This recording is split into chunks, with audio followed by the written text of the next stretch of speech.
It's time for another edition of Vinyl Ventures, and this one is going to be special because we're talking about album artwork. Nice package. And nice packaging. We've talked forever about doing an artwork / packaging show, and it seems like, we're in our 4th season. We've only been doing the show for 4 years, and here we are, 9 years into really digging into this vinyl thing. So there have been so many records that have been discussed for their artwork and their packaging. And then when we finally say, hey, we're going to do this show, you got to remember which ones you've talked about for 9 years. And there's a bunch. There's a bunch of them. Oh, yeah. There's gobs. We were worried about having enough, but there's gobs we left on our shelves. Oh, yeah. We'll do another nice package show for sure. Nice package. Thanks, man. There are a lot of nice packages out there. And I started with this one up there, Easy Rider. And the sole reason I bought this was because it's a cool thing to hang on the wall. Oh, yeah. I don't think I've ever listened to this record. It's not for the music. It's for the package. Yeah. And there are those albums, and we have talked about them, that would look good in one of those 12 by 12 frames. And eventually when I have a room for my records, because right now they're in the front room of my house. When I have a room for my records, there will be a bunch of records that are examples like this that are absolutely worthy of putting on the wall. And that's another reason I love that the vinyl resurgence has become what it has, is because for so long we had those little 5 3/4 inch CD packages. Yeah, they're just not conducive to framing. No, well, they're not only that, they're just not a piece of art. Yeah, they're not a piece of art. It's not a canvas if you'd haul me off in a padded wagon if I had a bunch of frames with little CD booklets on my wall. It's kind of like the difference of taking a photograph and a Polaroid. Yeah, for sure. Although Polaroids are coming back too. Well, they're coming back, but that doesn't mean they're great. Yeah, right. That doesn't mean you put them on your wall. Right. So what's the first package that you'd like to? So I'll take Easy Rider down. And the first one I'm going to talk about is another art piece. Okay. Beautiful. Oh, yes. So this is the cool. The Velvet Underground with the famous Andy Warhol inspired picture or painting on the cover. And this one actually does have, there it is. So it's interactive. So cool. I have neglected to buy this for about this repop of this came out like 2 years ago, right? Yeah. And it has popped up a couple of times for a decent price, and then it just jumps right back up. This is a very highly sought after album. Now, the original, the banana was kind of flesh colored. Was it really? Yeah. Oh, okay. Well, it was Andy. Andy was, we don't need he to was get a into different the character. We don't need to get into the psychology. Yeah. Well, in the Velvet Underground, Andy paid for their recording session. He shows up as a producer, but he really didn't produce anything. He just provided money. Yeah, and artwork. Yeah. That's very cool. And then the gatefold, do you want to open the gatefold of this? And just... Well, the original, yeah, go ahead. The original did not have a gatefold. It was just front and back. Right. And if you flip over to the back, there were all kinds of issues. I think they've since changed this because this was an actor, and there was a lawsuit because it was from an Andy Warhol film, and they were playing the film behind them, but the actor wanted residual. From the film, or from that being? From that being on the back cover. So there was a lawsuit with the back cover. That looks like Lou Reed to me. I know, it looks like Lou Reed, and they may have changed it. I can't tell from this picture if it's the same. Yeah. It looks very similar. It looks similar, but it does look different. Yeah, and they likely updated it. Right, and put Lou's image behind them. Okay. Because when this came out, they were, I think they recalled some of the albums and they just, put black over it. That's interesting. That's really cool. And I'm not going to open the gatefold again because this is just so cool to look at. Yeah. The cool thing about these repops for a band like this, I mean, they did kind of go to the nth with the art because they were associated with Andy. But the repops give, if you notice, so many of these pop music and rock music repops are giving the jazz record treatment. Yeah. To these on packages. The inside. Yeah. Without a doubt. And that's just a kind of another cool way that jazz has been absorbed into this whole world. But that's a good one, man. That's great. The first one to reissue with the peeling banana was a Japanese reissue. Of course. In the 80s. Of course. That had the banana peel. But all the successive reissues didn't have it. So originals are kind of... It's not like this was a big seller either. No, but it's a white whale for a lot of people. Oh yeah, I'd still love to have an original. Yeah, and that original would be worthy of. I mean, they're going for easily well over $100. Yeah, that's awesome, man. Very cool. That's a great one to start with. I mean, it just gets and I mean, attention. I would put this one on my wall for sure because I've got a Warhol on my wall. Yeah. Very cool, man. I mean, where can you get a Warhol print for under $30? You can't. And you can listen to it. Yeah, and you have music. 2 for 1. 2 for 1. Next, we're going to stay in the Warhol land. Nice. See, I called it. I knew you'd bring this. Sticky fingers. This and the zipper works. Oh, so cool. Don't look too closely at the image because, again, it's Warhol, and there's some at least rated R. Oh yeah, it's in things there. There it is. Yeah. So you unzip and you see the underwear. Yeah. I a while ago, probably 2 years ago, I kind of started looking. Do they know who the model was that was actually used? If you don't know it, that's fine. But I think it's kind of like. They didn't share who this male model was that they put on the cover. Which is an interesting detail.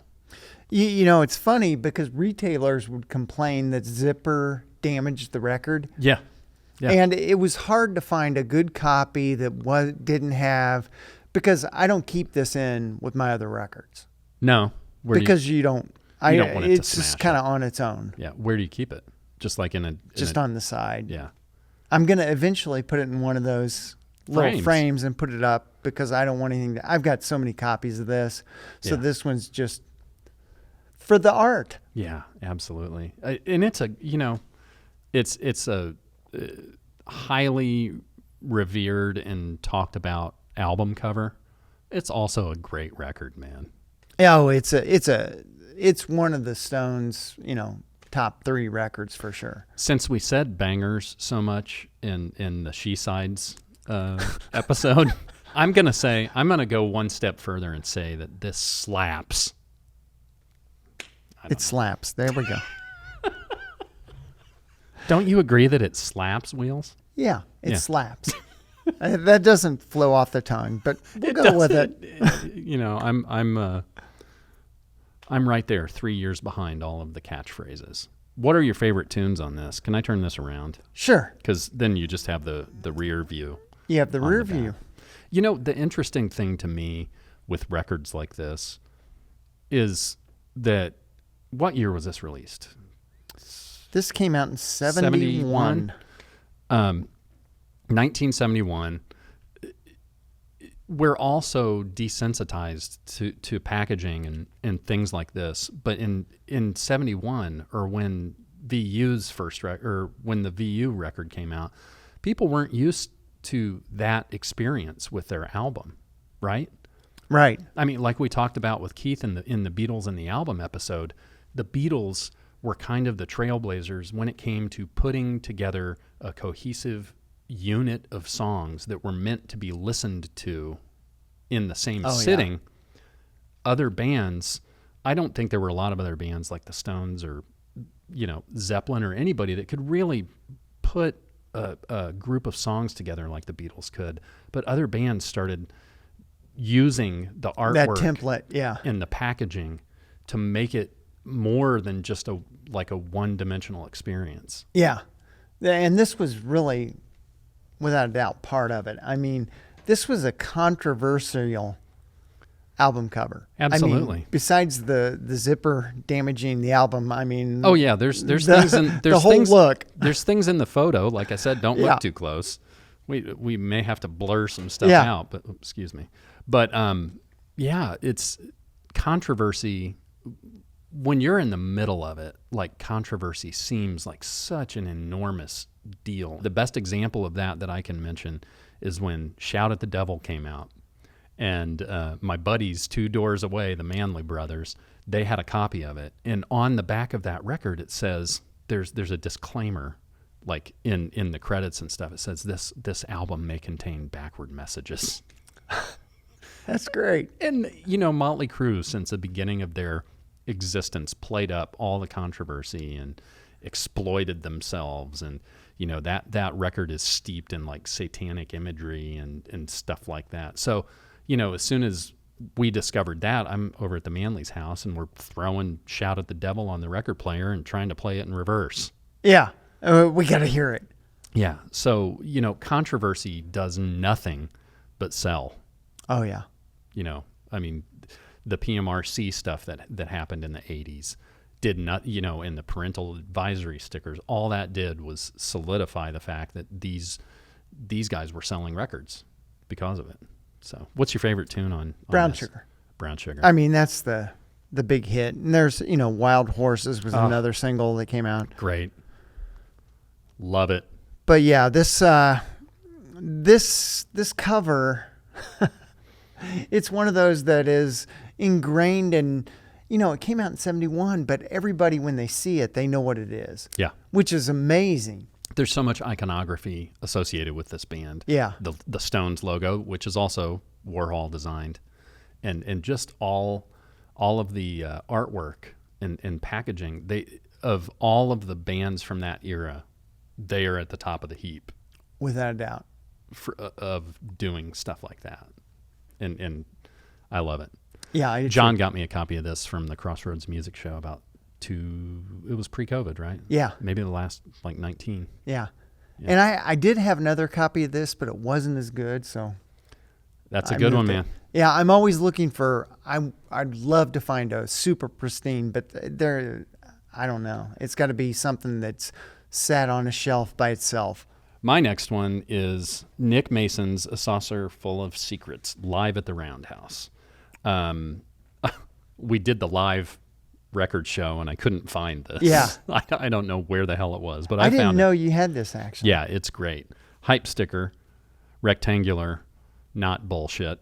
This is so cool. It seems like Pink Floyd and associated acts do a lot of die cut. Yeah, look at that die stuff. cut. That is so cool. So let me take it out of here. So here's the actual record book, and it's a gatefold with a live shot of the band. And Wheels and I saw them on this tour, and I saw them on the most recent tour they did.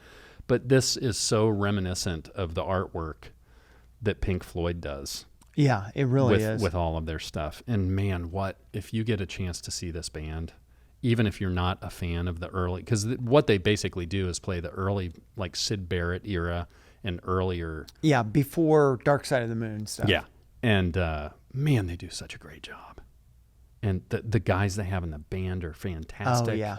It's a sight to see for sure. But I just love the like pinwheel artwork on the inside there, and then you have, wow. Here we go. That's right side up. It just, all the artwork is reminiscent of the artwork of the era, and on top of it, their performance of this music is just so awesome. And I love that Nick Mason is doing this because this is music that really hasn't been played. Yeah, because Pink Floyd kind of quit playing most of this I think part of their catalog. Before Roger left in '83, I think they would still play some of this earlier stuff. But once he was out of the band, and the band was on a respite for about 3 years, and then they came back with just Rick Wright, David Gilmour, and Nick Mason without Roger, and did a couple albums and some tours. But a lot of times they didn't play this era of the music. Yeah. And it's so cool. It's an era of Pink Floyd that I really wasn't familiar with until we went to that first show. We had a few drinks that night. It was a good show. It was. I mean, I've always liked that era. Yeah. Saucer Full of Secrets and Pipers at the Gate of Dawn. Yeah. Yeah. I love those two albums. Yeah. It's just it's something that the band's foundation is based on. Yeah. That they haven't revisited in a long time, but it's so cool. And one of the other things I've mentioned it, the spine of this is so thick, and you can see Nick Mason's Saucer Full of Secrets live at the Roundhouse. Yeah, I mean, immediately when I went to grab this morning, had no trouble except for the fact that all my records are shoved into my you dining get room everything right now. shoved. We're painting in the front room where these usually live, but I didn't have any trouble finding this one, and that's one of my favorite things about it. That's a nice one. Yeah. The only I looked for a little blot of acid, but there wasn't anything. There wasn't anything. They didn't include that. somehow they aren't including the drugs with. Well, with it the was records. it was a new record. Right. It wasn't a used. Wasn't a used one. Yeah. There are no seeds Yeah. or no organic material in there. So yeah, beautiful. If you get a chance, if you see this, grab it, and if you get a chance to go see them, Oh, do. take it. It's so good. What is your next feature? Well, this one's going to be relatively short. I mean, I love the cover. Split Ends, True Colors. I picked this up, I think, in Canada. But the best thing about this, which kind of surprised me that I didn't expect, and I hope this shows up well.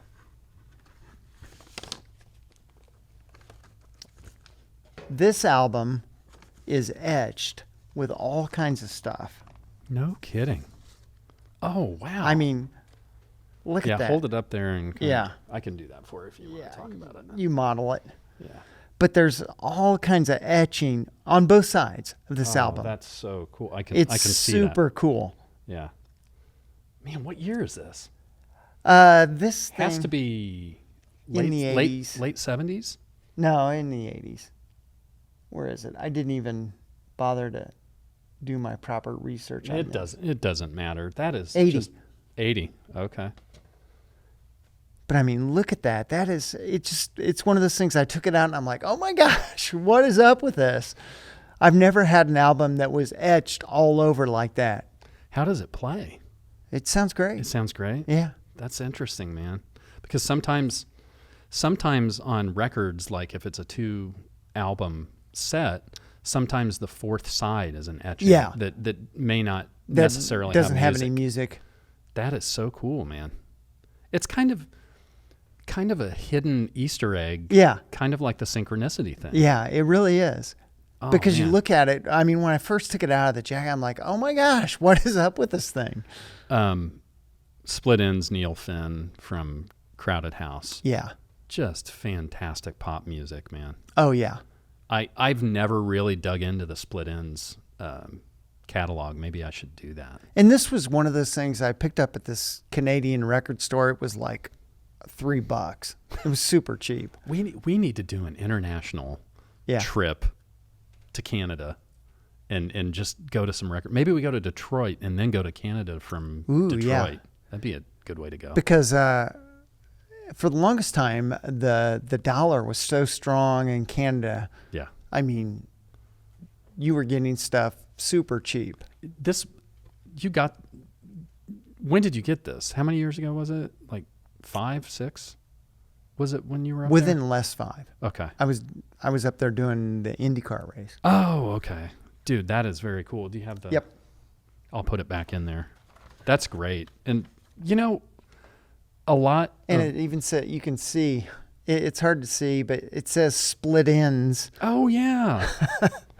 There's so much. I mean, it depends on how you move that. You see the different angle that the light hits it. You know, one of the details that I wanted to talk about, not just about this, these in the 80s when they released records and packaged records like this, the inside cover would be paper and the record slips into it. In recent years, if you've got a really good record or a record that's released by a really good record company, they'll have like a paper slip cover for the record. So you don't destroy your... And the other slip cover might be harder cardboard or thicker material. And you don't have to put the record in that harder one. Yeah, because they want you to save it. Yeah. And that just speaks, I mean, we all talk about how expensive records are now. And we all talk about how much more expensive they were than even like 7 years ago. But little details like that record companies put into the packaging just take the experience to the next level. Yeah. For me. They understand what's happening. Yeah. I mean, I don't think I don't think they do it enough. I think a lot of the records that get re-released, a lot of these repops that they're doing, I think should be gatefolds. Yeah. You know, a lot of times they're just the gatefolds are Oh, I gotcha. But those little details like that, just for me, take that. They may not make it okay to pay $40 for a record, but they take the experience, you know, up a notch to maybe reinforce to you that it's worth the time and effort. Yeah. And the amount of extra effort it takes to take care of these things. One of my favorite Styx records is Paradise Theater, and I believe it came out in '80. It has the Best of Times on it, Too Much Time on My Hands, but I have a version of that with an etching on the second side, and it is just so cool. Those etchings. I love those etchings. Yeah, it's just, like I said, it's just that little detail, that little extra effort, the extra time and money that it takes to put into that to improve the experience for the person. Yeah, and I think of, all the records I have, that's the only one that has a full etching on each side.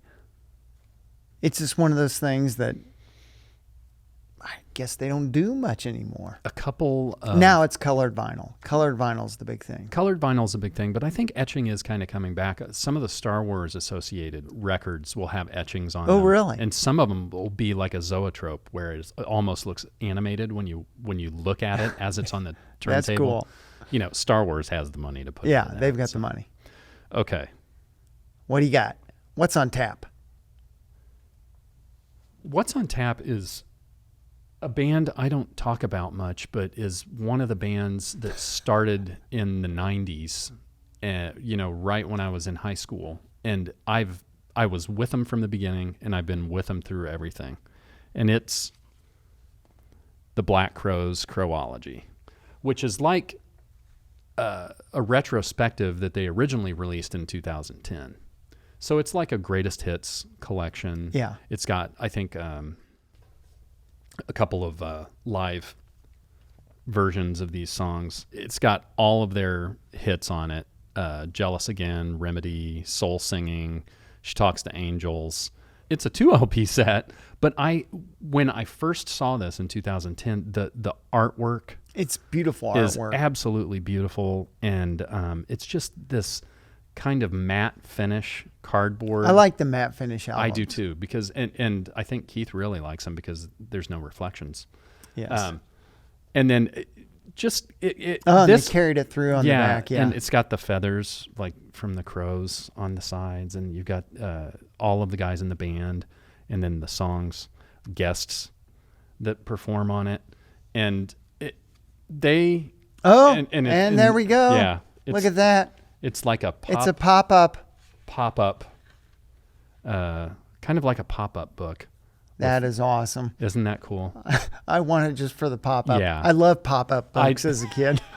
And I want this. Again, it's taking a book, which is kind of a 1 or 2 dimensional thing, and then putting an extra dimension into it. I mean, this is a piece of art. Oh, it's gorgeous. And I love this band. I'm so glad they're back together. It's not a true reunion of the original band because a couple of the guys are like, we're not up for these shenanigans. Well, like Steve Gorman, the original drummer, he wrote a book about 3 years ago, and the brothers Robinson did not approve. So he's not a part of the reunion. But they're another band. If you get a chance to go see them, you should absolutely take the opportunity. That's a cool piece. I have not seen that pop up. Yeah, this is a repop of the original. The original came out in 2010. This is the 10-year anniversary edition. I want the pop up. Yeah. The Black Crowes always had really cool artwork. I just got a Morica with the original cover. I had to order it from Europe. Oh, yeah, because it's a little racy. Well, it sold out here. Yeah. They had just repopped it, and they didn't have it here. So I got it. I think I got it from Amazon Europe. But they always, the Three Snakes in One Charm logo on the front has the 45 insert that's in the shape of a snake. I mean, they just always, they are a throwback band in a lot of ways. They really are. They always reminded me of the Stones. They take that artwork and the packaging and the iconography very seriously. And, you know, I still don't have all their stuff because it's not popping up a lot. No, it's not readily accessible, which is weird. Yeah. I think now that they're back together, they're probably getting those ducks in a row. But I just had to bring this. I mean, it's, you know, that matte finish and just, it almost feels just like bare paper. Yeah. And it's so cool. Plus, you can read the spine easily. That's a good one. Thanks, man. It's Silver Arrow Records. Crowology. Give it a shot, folks. So I'll keep it with the matte cover, and I got to have a 10-inch. The Eels, the Deconstruction. And we talked about colored vinyl. Guess what? Very cool. Yeah, I love this minimalist art, and these babies are yellow. Oh, that's cool. That's so cool. Very nice. But I mean, I also like the slip covers because they're hard cardboard. I mean, this is a well done double 10-inch record. And I couldn't find out if this is the original way if it ever came out in a full LP or if they just released the double 10-inch. What year is this from? The Eels. The Deconstruction. It says 2018. Yes. I think this is an 18 release, so this may be the only way they released it. Yeah, because they'd been on Yeah, it only came out in 18. And Michael Young had an Eels record, which was a 10-inch also. That's right. And that's the whole reason I got this. Right, because he brought it in because he had gotten an Eels 10-inch from when he worked at the radio station. Yes. That was... And he had them autograph it. That's right. Man. And I really wanted, because it's a 10-inch, and that may have sparked my real interest in 10-inch records. It just flipped a switch for me. They're kind of different. They are. And I really like 10-inch records. It's a different form factor. It's not as big, obviously, as the original vinyl size, but it still lends itself to this artwork. There's super interesting releases that come out on 10-inch. And it's kind of harkens. I'll scrap the record and put it down here. I love that. It kind of harkens to the jazz look. Yeah, with that silhouetted cityscape. That's so cool, man. I can't remember the guy's name that is the Eels, but I think he's a big vinyl proponent, big fan. Oh, he's got to be, because this, I mean, to put out a double 10-inch record, you've got to be way into the medium of vinyl. Right. And, that's an extra expense. Because it's going to cost a little bit more. Yeah. And I love the cover because it's the match lighting and the back is the match book. That's so cool. Now, with your 10-inch records at home, are they mixed in with the other vinyl, or do you have a 10-inch section? No, I've kind of separated. I've started to separate them. There's a couple still mixed in, and I don't have a bunch. I've only got like, I don't know, less than 20. Yeah. It would still, being the OCD record collector that I am, it would bother me to have like, all of the Eels stuff on regular vinyl and then have a 10-inch release. And yeah, and I've got that. Do you? Yeah. Yeah. See, when I get my records back where their home is in my home, I'm going to do the reorganization. Maybe we'll do a short or a video about reorganizing and taking all of my jazz records and separating them from the rest of the records that I have. Yeah, I really want to do a complete reorganization, but I get folder crazy on the computer, putting stuff in folders. Yeah. So yeah. I gotta check I need somebody else there to say, hey, no, you don't need to have that many sections. You just need like jazz, country, rock. Yeah, I don't know that I think all I'm going to do is separate the jazz and the rest. Yeah. For me, because sometimes especially on Sunday mornings, for some reason, when I have my coffee, I like to That's a good jazz morning. Yeah, throw a jazz record on. And sometimes the amount of jazz records I have compared to the rest of my collection is so low that I have to go searching for them. I mean, I know where Miles is and I know where Coltrane is because I've got so many of their records, but the other guys, it's kind of hard to pick and find them. So I'd like to just wake up on a Sunday, make my coffee. Here's Donald Byrd, and throw him on and, listen to some jazz. That's very cool, man. Yeah, it's a fun record. That's one of the vinyl bugs that has not bitten me, is the 10-inch thing. I have a couple, but I certainly don't have the fascination that you do with them. I need to get, wasn't there a Miles record, a 10-inch that was issued on Record Store Day? Like Tone Poets? I'll have to check into that. It was like his second album or something. Okay. Well, now. Yeah, there's another one. I almost have all of his stuff on CD, and I look when I see that where I have my CD stored, and I see how many Miles records I have on CD. I'm like, why am I buying these on record? No, I absolutely. I mean, he's one of my dudes. He's one of the guys that connected with me early when I was in high school and in jazz band, and obviously he's probably not just one of the biggest jazz stars. He's influential to rock. Yeah, he's had rock fusion and pop and all of that stuff. But I want as much good Miles stuff as I can get. I experienced all of it originally on CD, and the experience on vinyl was so different.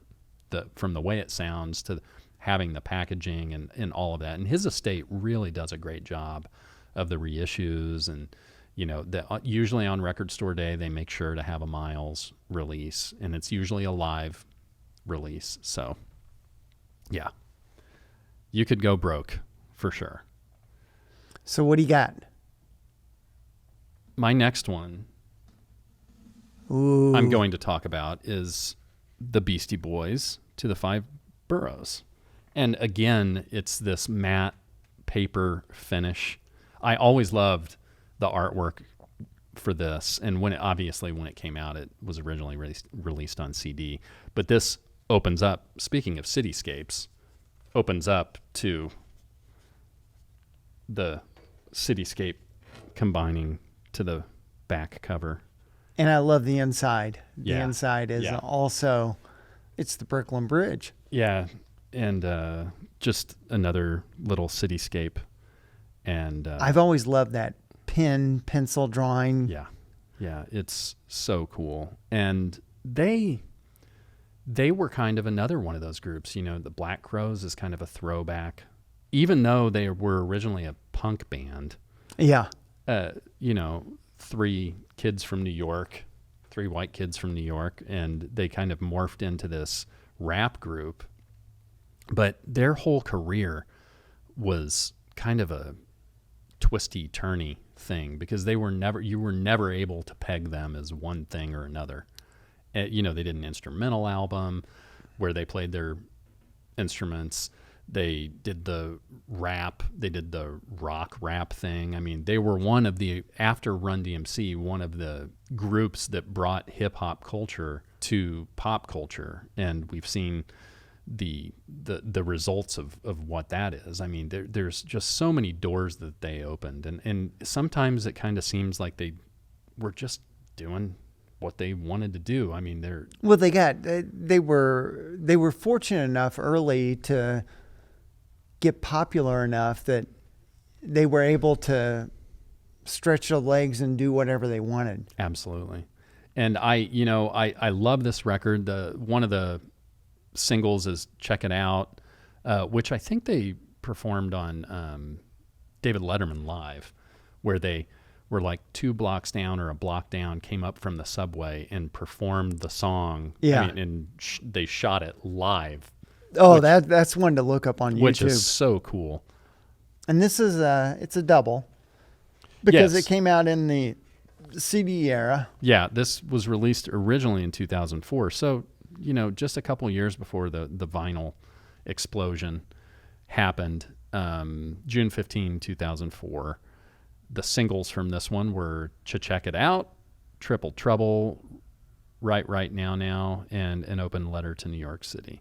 And this album kind of is their love letter to the city that they grew up in. It always resonated with me. I got it the day, did you used to buy records like the day they came out? Boy, I don't know. I don't know if I was ever...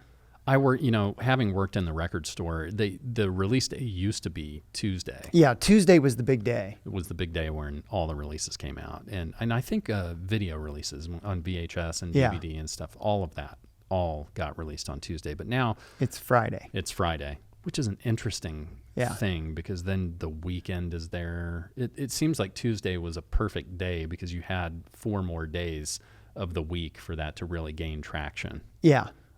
I don't know what the reason is for them switching, but I always got records the day they came out, CDs the day they came out. Really? And I remember when I got this, I was living not far from where I live now, and I think I probably bought it at Target and brought it home and sat at my dining room table and put it on my little jam box and just listened to it on CD. So the Beastie Boys... Other than now, John and I disagreed. The first Beastie Boys album, John absolutely adores. I can't stand it. But the rest of their stuff, I'm absolutely 100% in on. What's your next example for us? Next. Hope you're all enjoying that sound of me just dropping my record. This is one that goes to the art. Yeah. Grateful Dead, Shakedown Street. And I don't know why, but I've always loved the art of this album. I'm not a biker. I'm not a tattoo guy. I just love this art. Yeah, this just kind of, to me, looks like quintessential, like 70s. Yeah. Almost 70s B-movie art. It's by the underground artist Gilbert Shelton. No kidding. I'm going to turn it around. I love this dude on the back. Yeah. It almost looks like the Jim Carrey character from The Mask. Oh, yeah. It looks exactly. Doesn't it? I mean, he doesn't really have a head. He's got like facial features. Always loved it.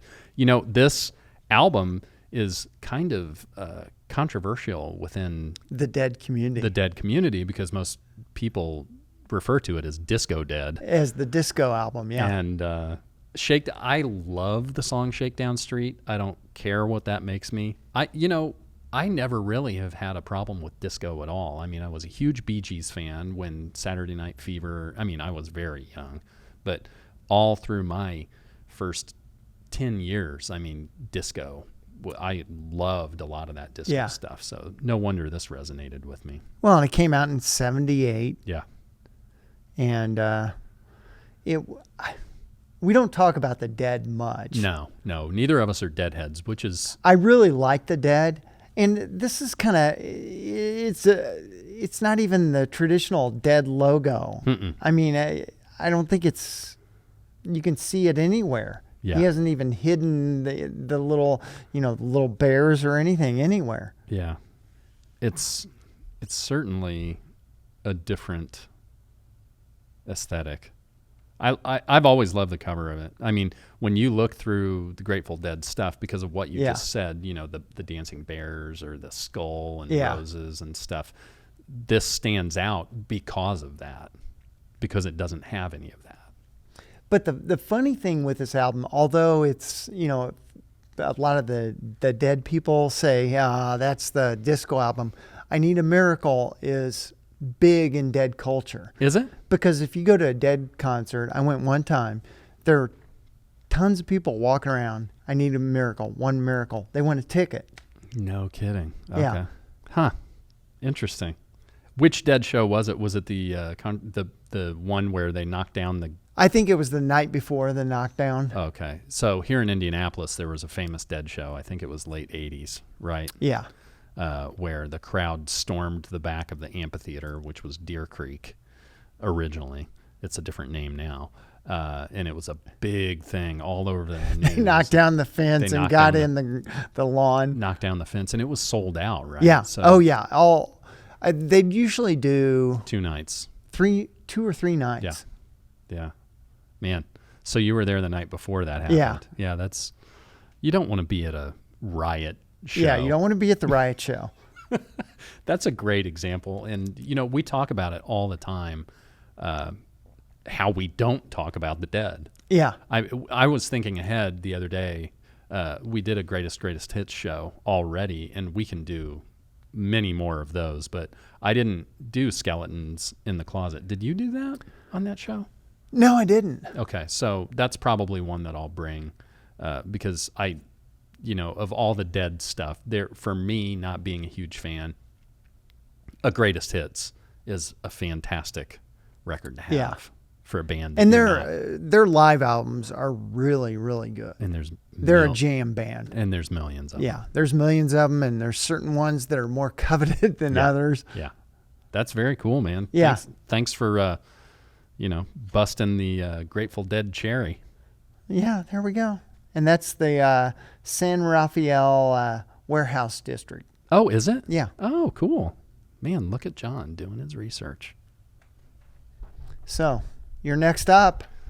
Well, we'll just do the next one that's here. And this is just recently released. These guys, speaking of hip-hop culture, these guys were a huge influence on so many hip-hop bands in the late 80s, early 90s. And until very recently, their music wasn't even available on digital platforms because of some kind of issue they had with the record company. But this is De La Soul's 3 Feet High and Rising. This is an Amazon version of it. I ordered a different version, and it wasn't going to get to me anywhere near the release date. It was back ordered like mad. So I canceled that and ordered this one. This is the Amazon 2LP opaque blue vinyl with comic insert. So I didn't remove this from the sheath ahead of time, so I apologize for that. But this, it's not a gatefold, it's a double LP. These guys were kind of, it's appropriate that I'm doing this right after you talked about the Dead, because they were kind of looked at as a kind of a hippie hip-hop group, hippie hop. Oh, yeah. And so you've got all the artwork, the flowers, the kind of like 60s looking stuff, which at this point hadn't been, you know, done by, I think this predates D-Light and all of those bands that kind of were bringing that 60s culture back in the late 80s, early 90s. But this, I'm dropping everything here. This is cool because it has a comic book, like a comic insert right here. Oh, that is cool. Yeah. Thank you. And then you have the record jackets that I was speaking of earlier about the really heavy duty cardboard.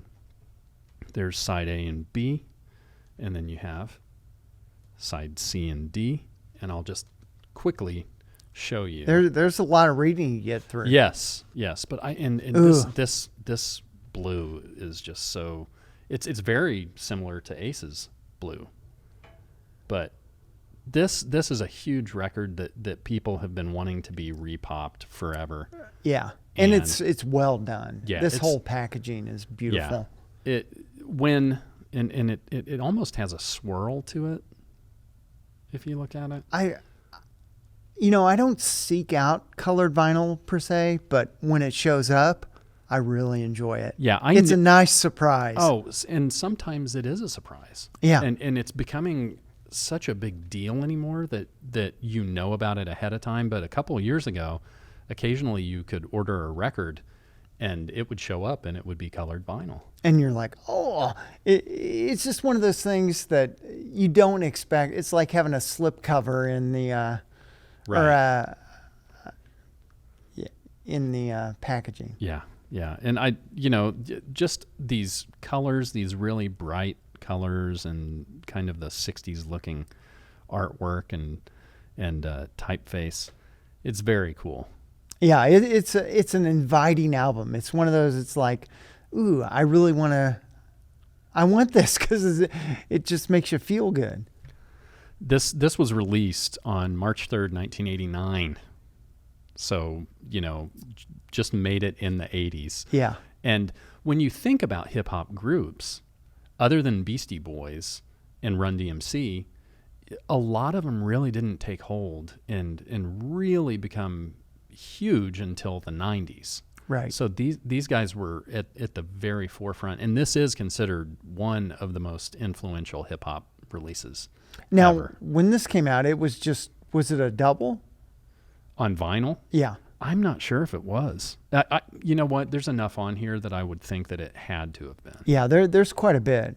Yeah. But there are a few different colors of this out there. Amazon has this blue. I think they have another color. I also have a black vinyl version of this that I got. I just love to have these seminal records on record because for so long, a lot of these groups, you've only had the CD version or a digital version. Yeah. And there's so much to it, this is it's not a concept album per se, but there's so much to it. There's talking and speaking parts and just hearing the fullness and the richness of having it on vinyl makes it. It's like listening to that jazz on vinyl. It's a whole different experience. Yeah. Yeah. It really, the one thing that we can give the record companies credit for, sure, we're paying 5-6 times what we used to for records. Like when you would buy a record, like in high school, a new record, a new release, what was it? Like $6.99 or $6.99. Yeah.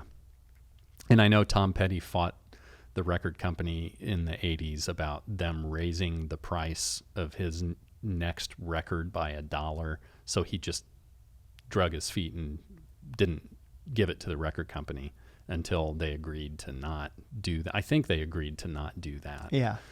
But can you imagine if today all of this vinyl, all this beautiful, repopped, brand new, remastered, repackaged vinyl was $7? How much room that would take up in your house?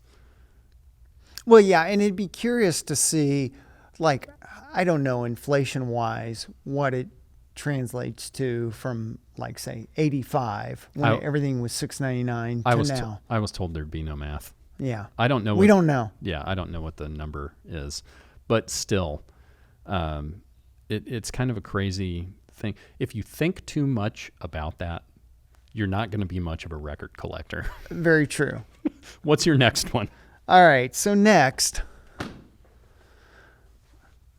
AC/DC, Dirty Deeds Done Dirt Cheap. I've always loved this cover. I don't know why, but I probably bought this before Back in Black because I love this cover so much. It just, it's so peculiar. And I love the song Dirty Deeds Done Dirt Cheap. And it's funny with AC/DC. In their Australian release, this was their second album. Yep. There's a shift in the order of the releases, for sure. Yeah. I've always loved this record. I mean, it looks so 70s to me. Oh, yeah. You know what I mean? It almost, when I look at this, and maybe since I've seen that, this isn't the original cover. I don't No, think. the original cover. It looks like almost a hand-drawn artist rendering. Yeah, The original cover. and you've got the fist of. Bond. Maybe. Yeah. But every time I look at this, for some reason, I think of Devo. And that's probably why I liked it. Yeah, does it? It's very, Devo-ish. Yeah, if this said Devo up here, you'd Yeah. be like, yes, that's a Devo record. But it's so cool. And as far as the Bon Scott era, there may not be a better song than Dirty Deeds. Oh, yeah. I mean, it's just such a great record. And I love, on the back, they've got the same scene and then the black boxes over the eyes of each of the people that are on the cover on the front. Yeah, and which- I think that's a Citron sitting in the parking lot. Oh, is it? Yeah. Nice. So, yeah, Dirty Deeds, from an artwork standpoint, just pops. I mean, AC/DC did some really cool cover work too. I mean, I know some of their original releases, like this isn't the original cover for this, and they release things out of order. Their original releases in Australia, I just watched a documentary.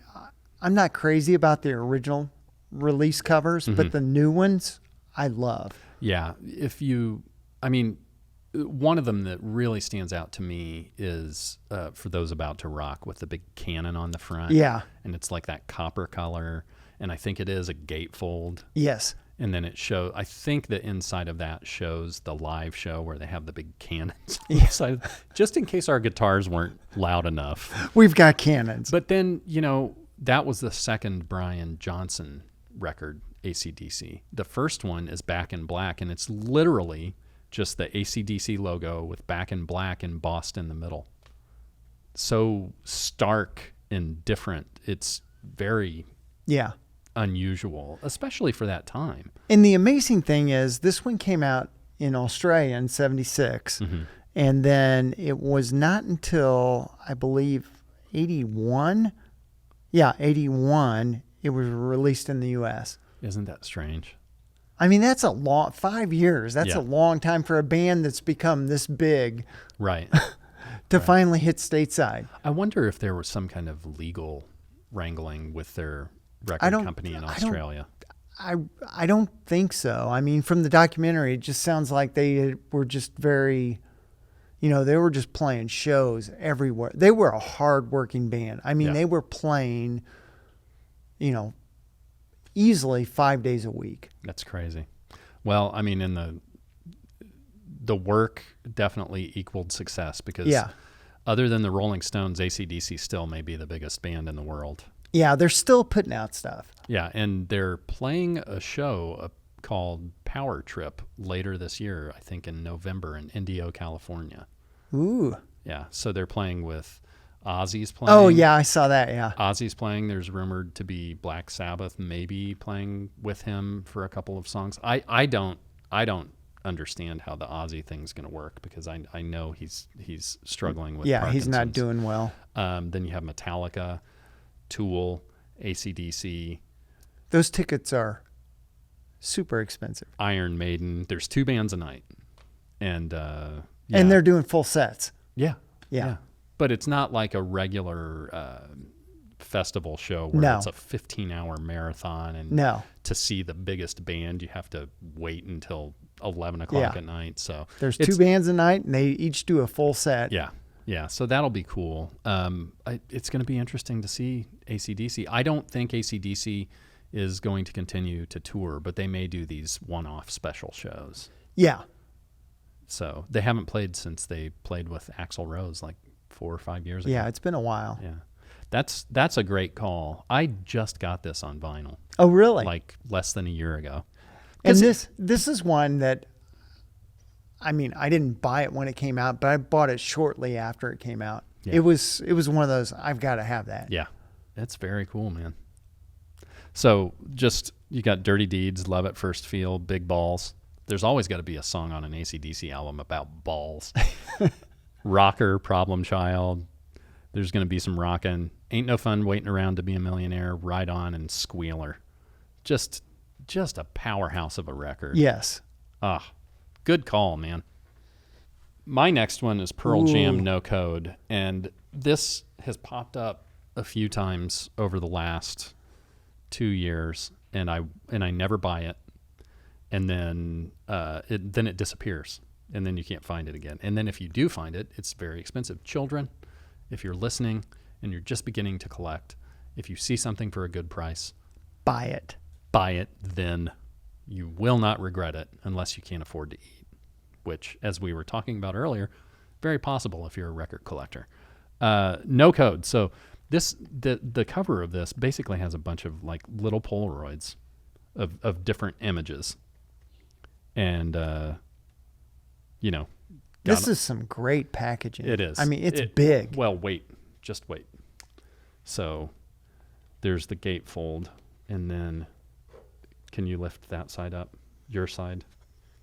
I know the camera's not wide enough to see it all, but then it flips up to. Oh man, look at that. Is that not cool with the like jukebox tags over here with the names of the song, and there's a picture of the band recording the record in the studio. This is a size, as Pearl Jam oft does, this is a size record that will not fit into a regular Jacket. Will not fit into a condom. A condom. A record condom, as John likes to call them. To be perfectly honest, this is an era of Pearl Jam that I'm not like a huge fan of. After Vitalogy, they kind of lost me. Yeah.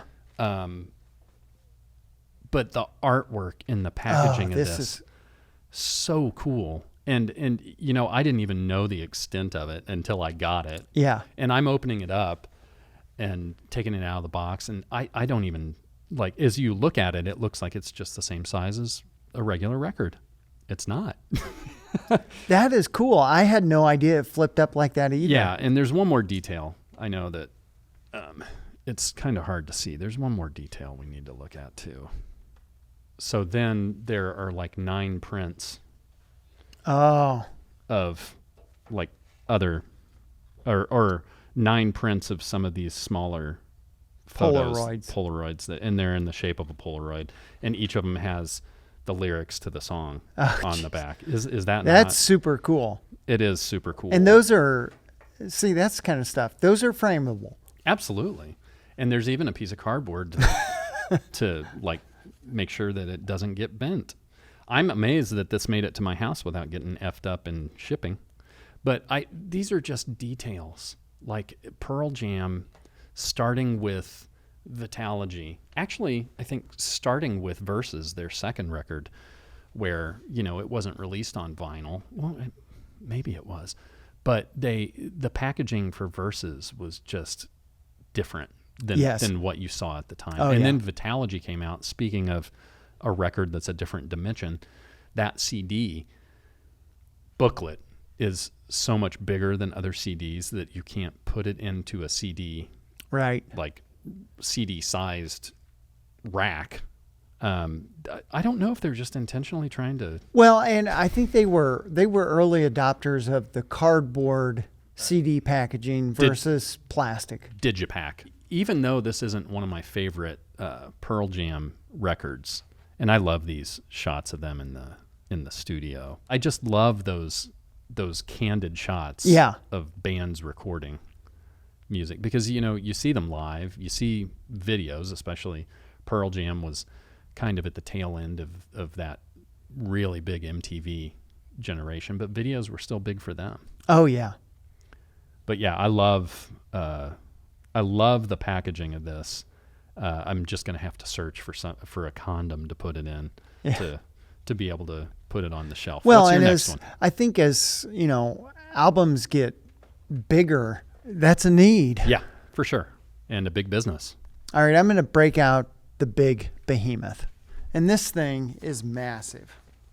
Oh yeah, Pink Floyd Pulse. I'll hold it. And this thing, it pops up every once in a while, and it sounds so amazing. Speaking of CD packaging, when this was originally released on CD, there was a little LED light built into the spine of the CD that blinked. Yeah, this thing, I mean, from the CD to the LP is just beautiful packaging. And it comes with this booklet that is, oh, we're going to break it's so heavy we're going to break our stand. Yeah, I got it.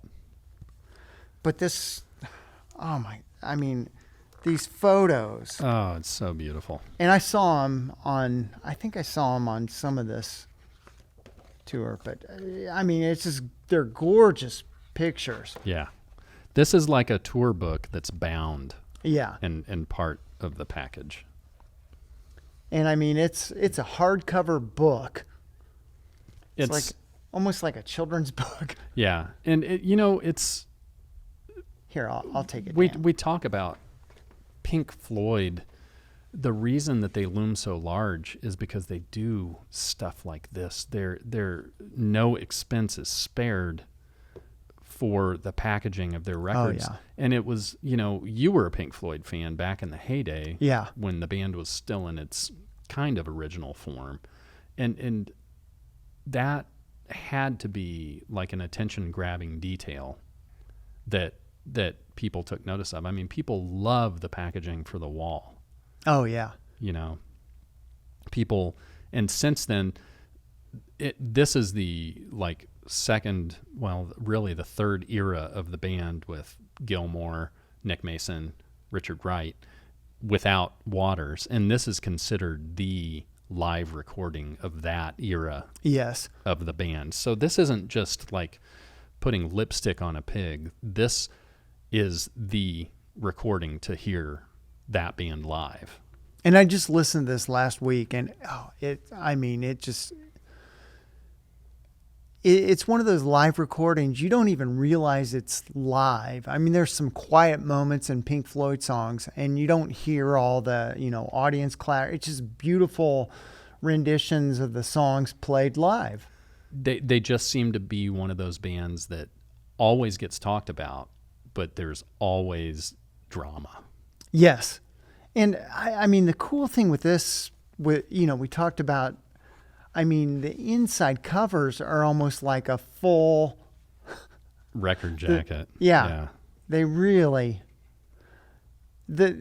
as far as packaging goes, this is one of the best packaged records I have. Yeah, I don't have this one. So it's hard to find at a reasonable price. It's one of those, it's a hard pill to swallow, but it's one I guarantee you won't regret. You know what? If I do pull the trigger on this eventually, we'll do an unboxing. I don't know how much this thing weighs, but damn, it's 9.5 pounds. 9.5 pounds. 9.5 pounds. So you're going to pay for shipping. Since you whipped out the big guns, I'm going to whip out a big gun. This is Tool Lateralis, the picture disc version. And speaking of another band that is known just as much for their aesthetic as their music, these guys, all four sides of this are a picture disc. And the sound quality isn't necessarily there. Most of the picture discs are considered to be a lower fidelity. So, but this is an art piece talking about framing records, not just the jackets, but look at this vinyl, man. And it's gorgeous. Yeah. Oh, I got it. Thanks. And then this is some out there stuff, but there are elements of their artwork that are carried through all of their records. And if you don't mind grabbing the vinyl there, I'll just kind of showcase. You can touch it. It's okay. I'm not going to play it. This slipcase is a little flimsy. It's a little papery, but that's all right.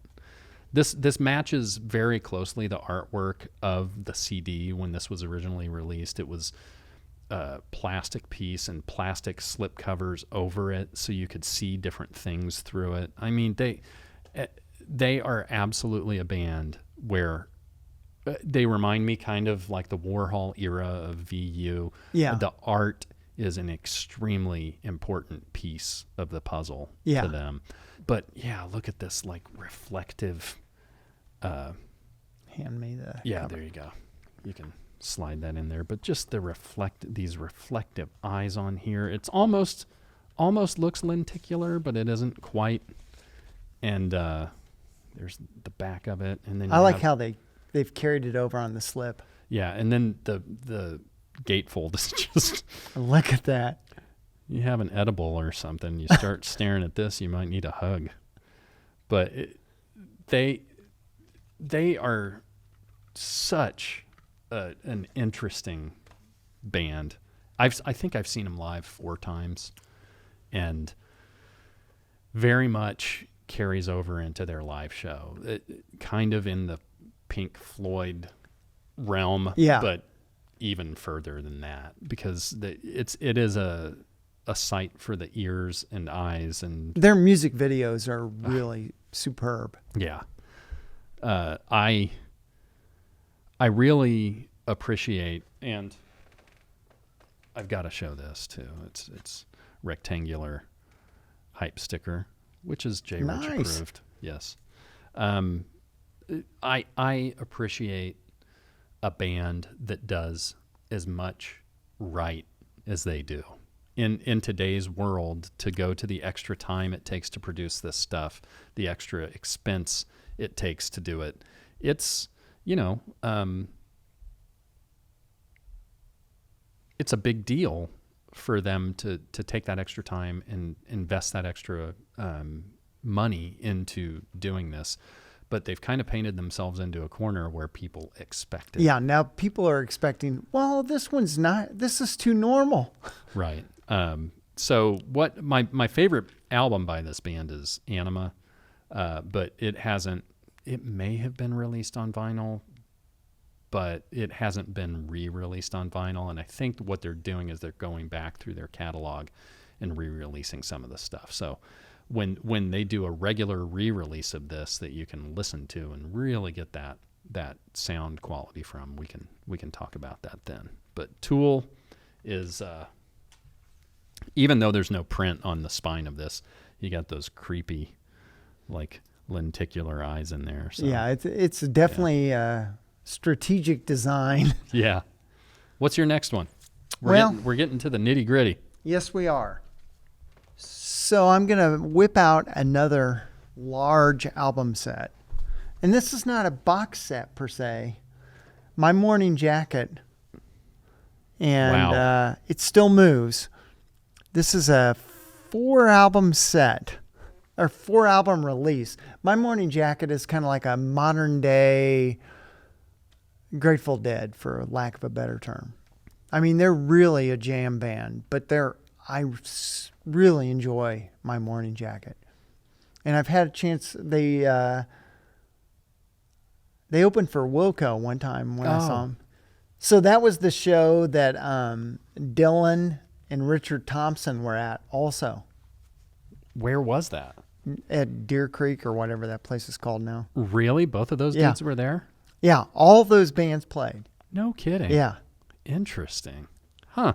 It was a really good show. I don't know much about My Morning Jacket. They're, and I mean, I don't know them well, but their stuff pops up all the time, and for me, it's kind of like jazz. It's great background music. Mm-hmm. I don't know that they have a melodic song. It's just, it's not stuff you're singing in the shower. Right. It's just great stuff. If I'm doing some work at the computer, My Morning Jacket's great to put on. That's awesome. If you're going out cruising on a Friday night, you're probably not going to be listening to My Morning Jacket. No, it's not cruising music. What year did this originally come out? This originally came out in 2003, September 9th, 2003. Really? Yes. And this is a repop of it, right? Yes. a This is repop. a repop. Okay. And is this? This is like a book. Yeah, it's like a book, and it's really well put together. So cool. And the driving force behind My Morning Jacket is Jim James. Oh yes. Yeah, and these are like pages that open up, and the record slips in there. It's just a really well done packaging. Oh man, And it's that paper cardboard. Yeah, Kind it's that non-glossy. yeah, feels very raw. It's super cool, man. I don't think I've ever seen this.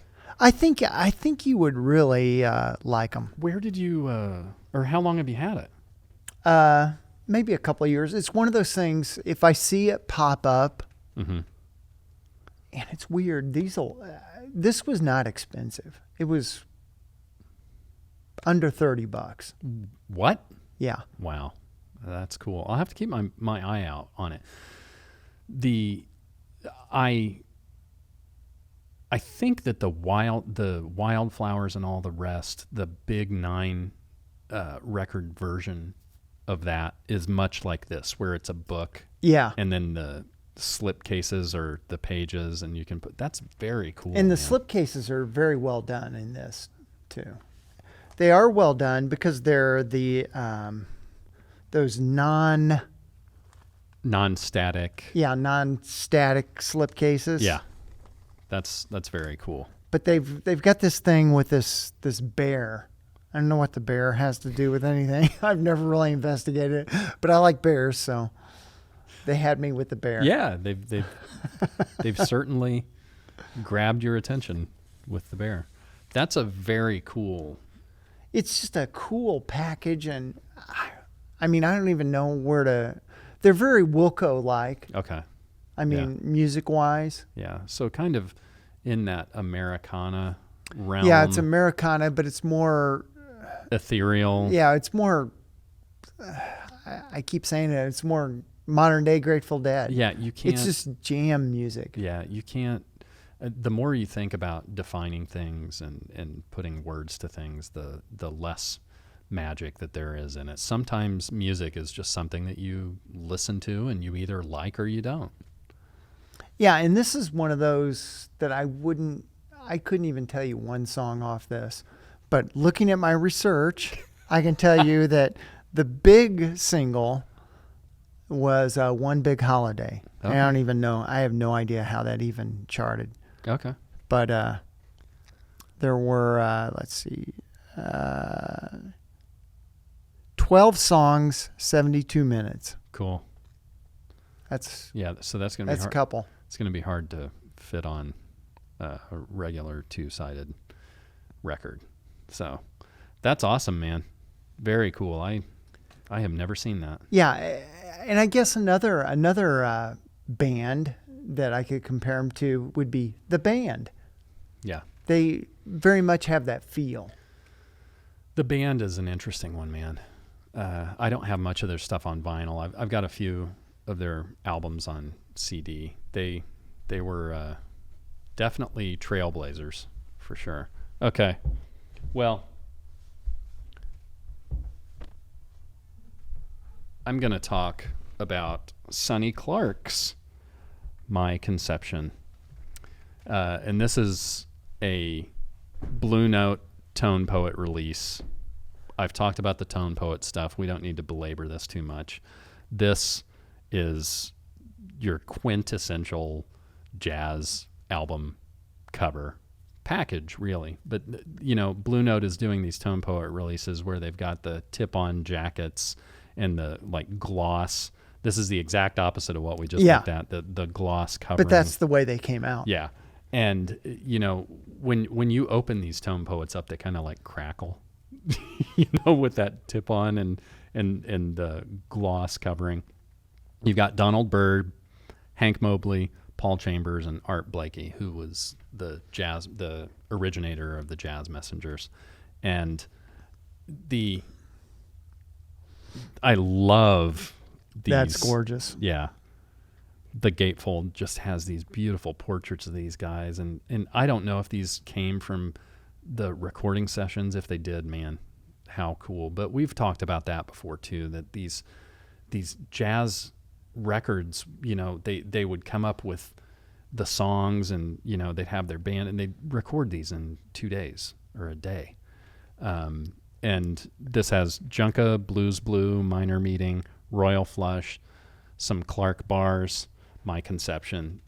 Another one of those records, man, that you could just put on and really take in. It's not hard bop. It's not that hard to digest jazz. That there is a lot of that out there, but this is a record that I think just about anybody could take a listen to and appreciate. And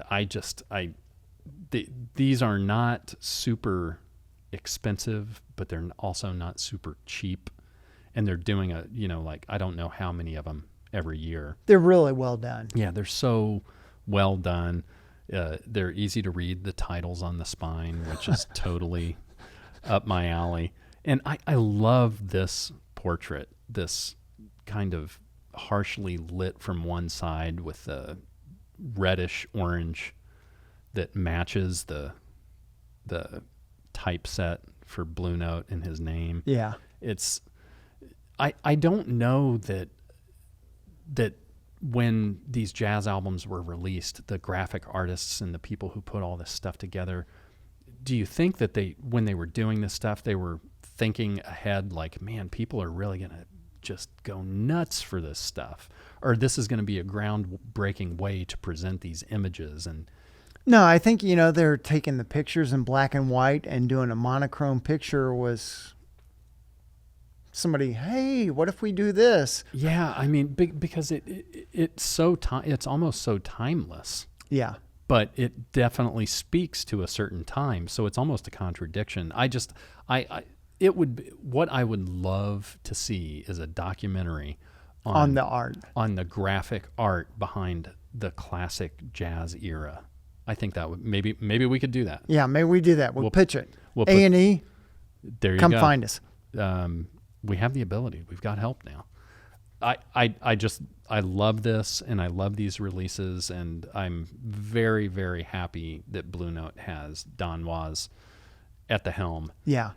Kind of really, and a lot of the other jazz labels are doing similar things. And that's what happens when one group does something that reverberates with the audience. Yeah. Everybody, it's a copycat world, but Yeah. I mean, this is a good thing to copycat. Yeah. So because I remember when I was at the record store in the 80s, I mean, there were people would come in, what Blue Notes do you have? Yeah. And they'd, rifle through the jazz section. Yeah. It is a copycat thing, and I'm very grateful, and I realize how lucky I am to be able to collect these things that I really like that are not cheap. I'm grateful to be at this point in my life when things like these are available and happening. Yeah. Because they do nothing but enhance my life and my enjoyment of the music. And we've also talked about before having those records around, like when you butt FaceTimed me last night and you picked up when I called you back, and your records are all behind you, and I'm like, that's just the coolest thing. Yeah. Because you don't have to put them on and listen to them. Just being around them. Just having them. Being around them and seeing them, it creates an energy. Yeah. Right. That's it. Yeah. And I love this one because it's the red monochrome, and not many were. There's a lot of blue or black and white. Green was a big one. Red's not big, but Yeah. this one's really cool. Thanks, man. Sonny Clark. All right, so let's go a little punky. Dow Jones and the Industrials. And so this was not one of these guys only had a couple of releases. They had a 7-inch, and they shared a Hoosier Hysteria album with the Gizmos. And in high school, I had a cassette tape with these guys on it, and I loved it. A friend of mine who went to Purdue knew these guys. No kidding. And they would go to shows and see them, and it just for whatever they were very Devo-ish, early Devo. Yeah. It's kind of art music. Yeah. And Can't Stand the Midwest, 79 to 81. This is it kind of compiles a bunch of their stuff all in one. And That's awesome. they were the Origin, West Lafayette. Oh. Oh, yeah. Yeah, open it up. Okay. Because I just recently took the slip off. Okay. It comes with a DVD or a Okay. CD. I don't Cool. even know what it is. And this interesting little booklet. So cool. It definitely looks like an 80s. Yeah. Oh, yeah. So this is a 2 LP with a DVD. I haven't watched the DVD yet. It'll be interesting to watch that. That'll bring back some memories. Because, I never saw these guys, but I was always a big fan. And it came with this almost like a Japanese pressing OBI slip. OBI slip. And it's great because it tells you pretty much everything you need to know about this band. For 2 years, starting in '79, Dow Jones and the Industrials created roaring art punk that collided with confusion and a celebration of technology. They've been compared to Devo and Pierre Ube. I have never listened to them, and since we've been doing this crazy record collecting thing, you've mentioned them so many times. Yeah. And I've never gone out and listened, so maybe I'll borrow the DVD from you sometime. Yeah, Can't Stand the Midwest because that was kind of, everybody complained in the Midwest about we never get anybody. Nobody ever plays here. Kind of a flyover Yeah. region. Yeah, at the time. exactly. Yeah. I mean, you could only go to Chicago to see shows. Yeah. So Well, I mean, in many ways, a lot of the big live bands were still in the shadow of Chicago, and we're in between Chicago and Cincinnati, and you've got Columbus. So sometimes some of those bigger shows, like the Stones, they don't play Indy all the time. yeah. I'd heard there was there was some kind of issue between the Stones and a promoter for like 20 years where they didn't come to Indy. Oh, So, really? Yeah, I don't know if that's true or not, but yeah, I mean, the Midwest has kind of been ignored for a long time, but when you really think about it, I mean, these guys were never huge, enormous national stars, right? No, no. More of a regional thing, but there's so many huge bands from the Midwest that are well known, and there's bands like this that are less well known. And it just goes to show that, if you look into some of those nooks and crannies that you normally wouldn't, you might find something that you really love. Yeah, and a member, I mean, because this was issued by a local kind of record release company, Family Vineyard. So it's a kind of a limited release, and the guitarist for this band, Greg Horn, just recently passed away.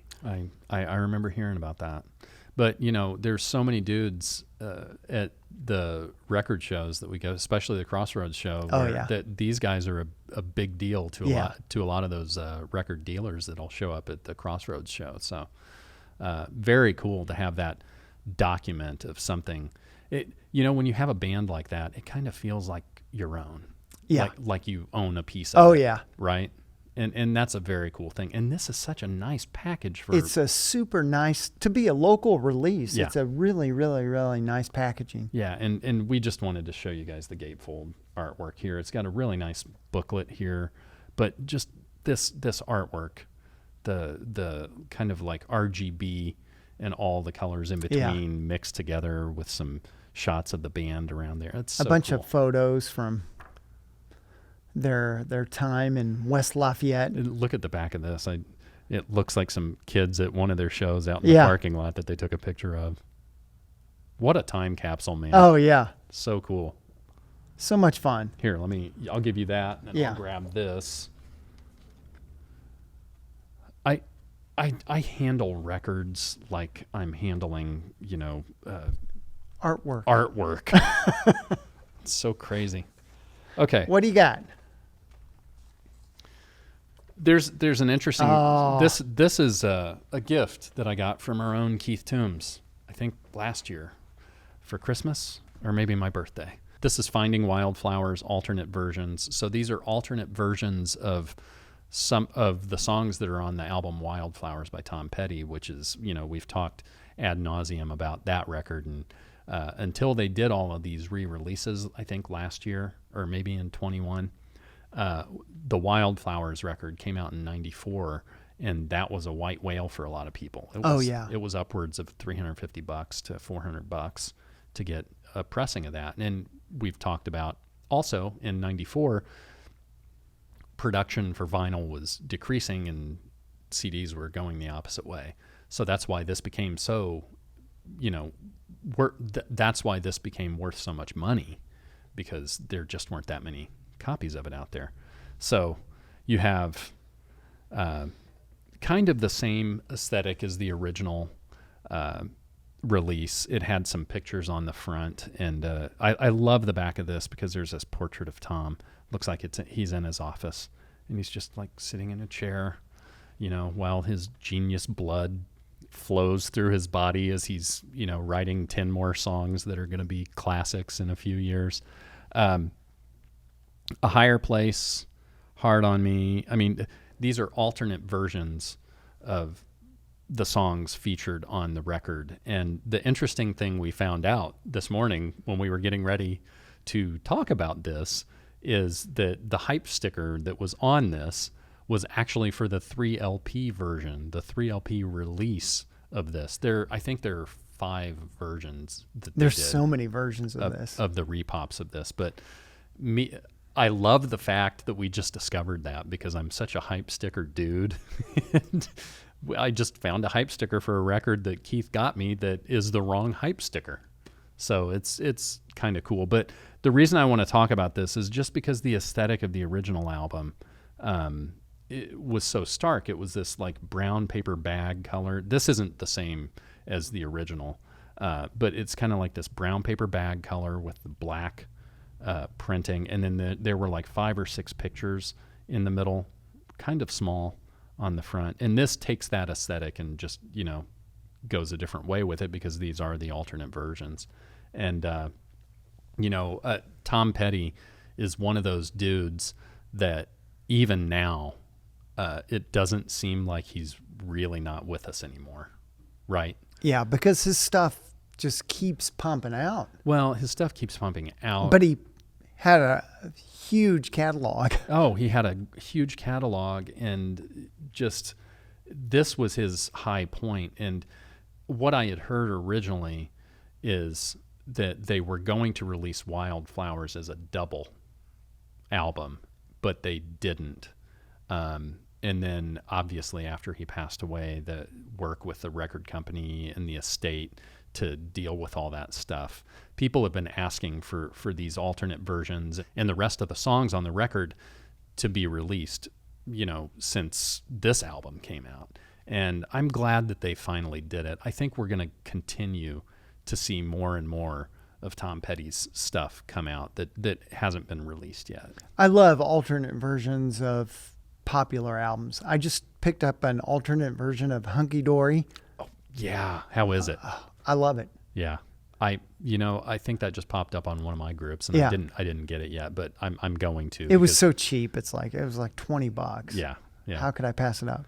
We're in a world where $20 for a record is cheap. No, but it is cool. It's cool to his David Bowie album with there was an alternate release, an alternate mix of that like 2 or 3 years ago when I got that. It's so cool to hear how it was originally conceived and released and how people are doing different stuff with it. So, I mean, I love that bands and artists are putting this stuff out because it just gives you a different take on the whole musical experience. Yeah. Yeah. So thanks to Keith and thanks to Warner Music for putting the wrong hype sticker on the packaging of this. That's a good one. What's your last one? Oh, this is my last one? I thought I had 2 more. I don't know. Go for it. Oh, boy. And it kind of combines everything we've talked about. Yep. We've talked about cover art. We've talked about die cuts. Yeah. And it's everything all in one. I don't even know how or where I got this, but the price, $39.99 from Thundercat Pussy. What? Yes, look at it. I'm not even sure. I've picked it John, it's Thunder Pussy, not Thundercat Pussy. Close. Magnolia Thunder Pussy is what it says. Yeah. Did you buy it at a store? I probably bought it online somewhere, Okay. but it's just I don't know. I don't know where. I don't remember buying this. I just love that you threw Thunder Cat Pussy in there. Just It was close. well, do you want to open it up, or do you? I mean, we don't have to right now. We could do it. We can do an unboxing with this if you want. Yeah, we'll save it for an unboxing. But it's cool because you can spin this, and the wheel does many different things. Yeah. So the big deal about this record is it's like a spinning wheel with different photos, and the die cut bring different photos out, and on these deluxe versions of these original Zeppelin records, the back is like a negative of the front because the second disc has extra stuff like alternate versions or just instrumental versions of the songs. Because, the Zeppelin catalog has been mined pretty well by Jimmy Page over the last 30 years. But it is cool to hear some of these songs, or they'll be rough mixes. Yeah, these are rough, and it goes back to what we talked about, the alternate takes. Yeah, and it's so many of these records and so much of this music is so firmly planted in our heads that when you hear those alternate versions or those rough mixes that you don't hear 10 times a day on the radio or you didn't listen to all the time when you were a kid, it really stands out. Yeah, it's almost like rediscovering the music. Yeah, and Jimmy Page has been such a great steward of the Led Zeppelin catalog. I mean, he was kind of a groundbreaking guy in the early 90s when they did that first original box set, finding songs that weren't released on a wide, like the big one that comes to mind is Traveling Riverside Blues. That was originally released as a B-side for another single. Yeah. And then Hey, Hey, What Can I Do? It was another one that wasn't an album track that got discovered. So he's remastered, repackaged, put different stuff together. He really wanted to get the band back together after the 2007 concert that they did, the thank you concert. But, Robert Plant had other ideas. This is my favorite Zeppelin record for sure. And it's just as much for the music as it is for the artwork because there's so many different sides to this band on this record. There's the light and there dark, really is. Heavy and light. It's so cool. And I guess the cover art was designed by Zacron, a multimedia artist whom Page had met in '63 while Zacron was a student at Kensington College of Art. That is awesome. Yeah, this is one of them. I really wanted to get the 3 album set when it comes out, but I think I got this at such, $39.99. Yeah, it's such a good rate that I'm like, I'll pull the trigger. When Magnolia Thunder Pussy gives you a good deal on a record, yeah, you buy it. Excellent. Okay, my final one. Oh. I know I've talked about a lot. It's my favorite Beastie Boys record. It's Paul's Boutique, originally released in 1989. So again, with that hip hop group releasing, when hip hop really took off, it seemed like the 90s, but this is still in the 80s. And I've always loved the cover of this. Originally, I had it on CD, and you just opened the CD up and folded out and saw the whole thing. But this is like a triple, quadruple gatefold that shows this street scene in New York. If you want to, I know that the camera's not that wide, but the Beasties are way into showing off their homeland. Yeah, and it's so cool. I mean, I've talked ad nauseum about how great I think the music is on this. I mean, and I've also talked about how I'm not a fan of their first record, but you are. But that's another thing. Different generations can experience different bands in different ways. Yeah. This is 180 degrees from that first record. The first record was basically, like guitar riffs mixed with some, rock drums, with them rapping over the top of it. This is full on R&B old school. And I think there's over 100 samples from other R&B records and albums contained within this album. And that's what I love is that you wouldn't be able to afford to make this record now because of the amount of money it would cost to pay for those samples.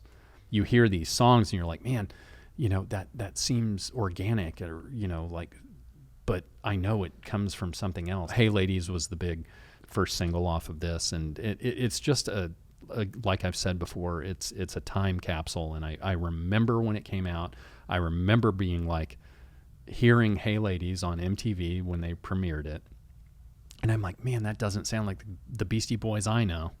I think that there were 3 or 4 years between License to Ill and this. Oh yeah. And what they did was they, originally from the East Coast, they had all moved to LA to record this and put this together, and it just took so much time for them to do that. But this is a special one for me, and anytime they put out an anniversary version of Paul's Boutique, I'm going to be there. You can't imagine how great this sounds on a record player. That's the reason that kind of one of the big reasons we do all of this crazy stuff is because there is so much emotion and so many memories packed into these records. And it's not just the music, it's those graphic designers, it's those art folks, it's the people who are doing the artwork and the graphic and visual stuff for the live shows. I mean, music is truly multi-dimensional. It's working all 5 senses. Yeah, and sometimes more senses than that. And we will do more shows that feature artwork and packaging in the future, because there's so much to dig into. And where for people who are just beginning, I mean, where do you begin with those essentials lists? It always made a big difference for people to kind of compile and take those hundreds and thousands of things and whittle them down to just giving you a starting point, right? And sometimes, like with the Velvet Underground, they sold a lot of those records because of the artwork, not the music. Yeah, because in the old days, before the internet and, all these underground bands were even, they weren't even thought of in a magazine like Rolling Stone. The way I'd find out about, I like that cover. Yeah. And you'd buy an album strictly based on a cover. Yeah. I didn't bring it, although I love the record is Heaven and Hell by Black Sabbath. It's the first Ronnie James Dio album, but it's got the picture of the angels on the front. Smoking. That kind of speaks to how much pull these records have to pull you in just from a visual standpoint. Yeah. I said it earlier in the show, but all of these finer details about these records that we were talking about just elevate the experience of listening to, touching, opening, flipping through these records. And I'm always, doing a show like this just reminds me how much cool stuff there is out there and how much more money I need to spend on it, right? We want to thank everybody out there for supporting the show for as long as you have. We've done the show for 4 years. We've done over 50 episodes, and we just keep going. And with the help of Keith Toombs and Jacob Hansen helping us elevate our video presence on our YouTube page has really, really kind of taken us into a new direction. And being able to do this show on this gorgeous set and having it look so professional, it's just elevated our show to another level. So we want to thank everybody out there for supporting us, listening to the podcast, for liking and subscribing to our YouTube page, for following us on Facebook, for following us on Instagram, all of the places. And if you like the show, if you like the podcast, if you like the shorts that we're doing and the video content we're producing, please share it with people, just to get the word out and to kind of spread the love of the vinyl craziness. Yeah, because the more people who know about it, the more we'll do shows. Help us get the word out, share it with anybody that you think would be interested, and communicate with us and tell us all of the other things that you might like to see us try to do or stumble through on video. So thanks for listening. Thanks for following, sharing, liking, subscribing, doing all the things that we ask you to do. And we'll see you all the next time around.